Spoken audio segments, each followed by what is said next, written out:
Hello, Mac Network. Welcome to the next installment of our Mac podcast mini-series, Powerful Voices Lasting Impact, where we host brief but powerful conversations with our Mac members, exploring different perspectives, identities, ideas, and voices from across our network.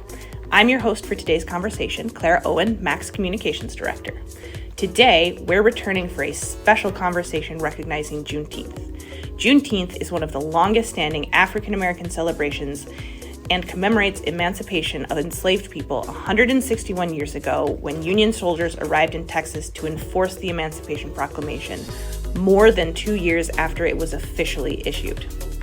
As we reflect on the legacy of freedom at the center of this holiday, we're talking with our Mac members about the ways they continue that legacy by cultivating and curating places where Black identity and culture are free to thrive.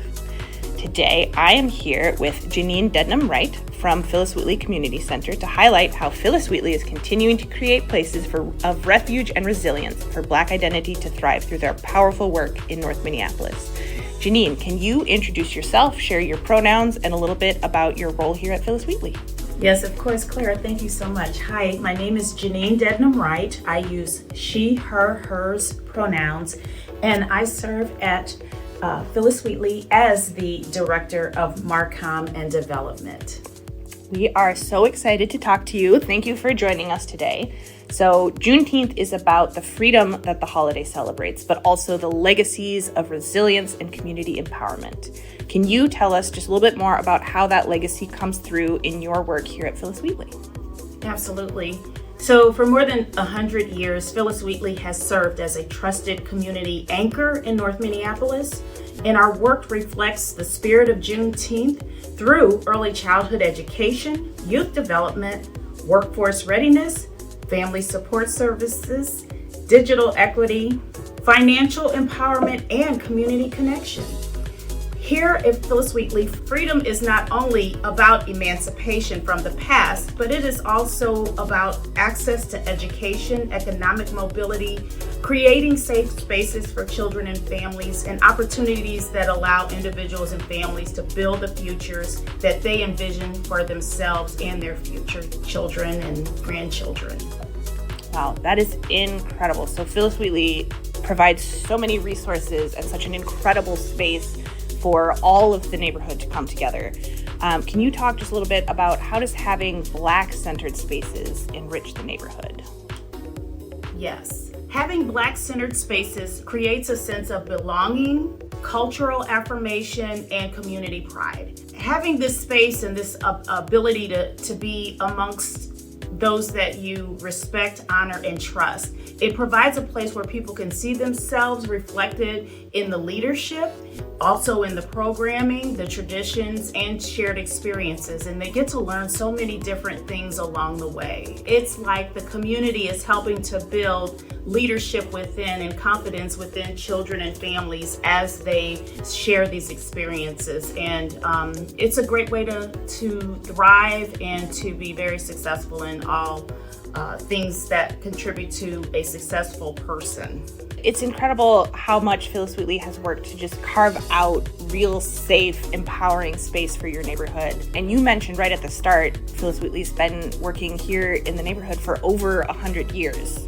That is an incredibly long legacy. What does it mean for you to be able to continue this ongoing freedom work? What keeps you energized and encouraged? Oh, wow. I really thrive in collaborative environments, from working with community and working with individuals, whether it's in nonprofit work or state government work. I do, personally for me, I thrive in collaborative environments. Lasting change does happen when all of these entities, nonprofits, businesses, government agencies, philanthropic partners, and residents all come together with a shared vision for community. And when you have those relationships and those partnerships all working together, we can expand different opportunities for many, and we can strengthen the communities for all, and we can create these systems that support equity and long-term success. It's, to me, a win-win where everybody wins. Absolutely. And speaking of collaboration, we'd like to take a little time before we wrap up this conversation to give you a chance to feature anything that's coming up for Phyllis Wheatley, places people could tap in, connect, get involved, or ways that your MAC Network colleagues could show up, or the community could show up and support you.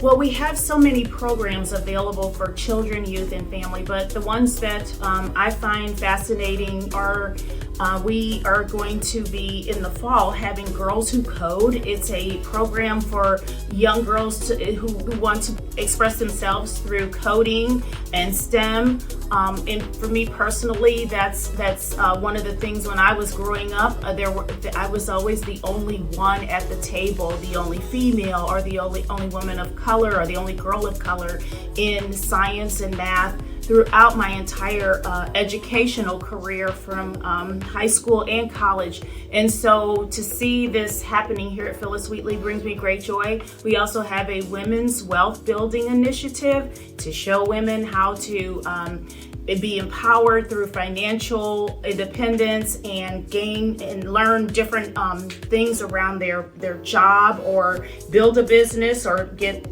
education, or just to be financial freedom for them. And so that's one of the things that really excites me for women and girls. And then we have Digital Tech Academy for all young people.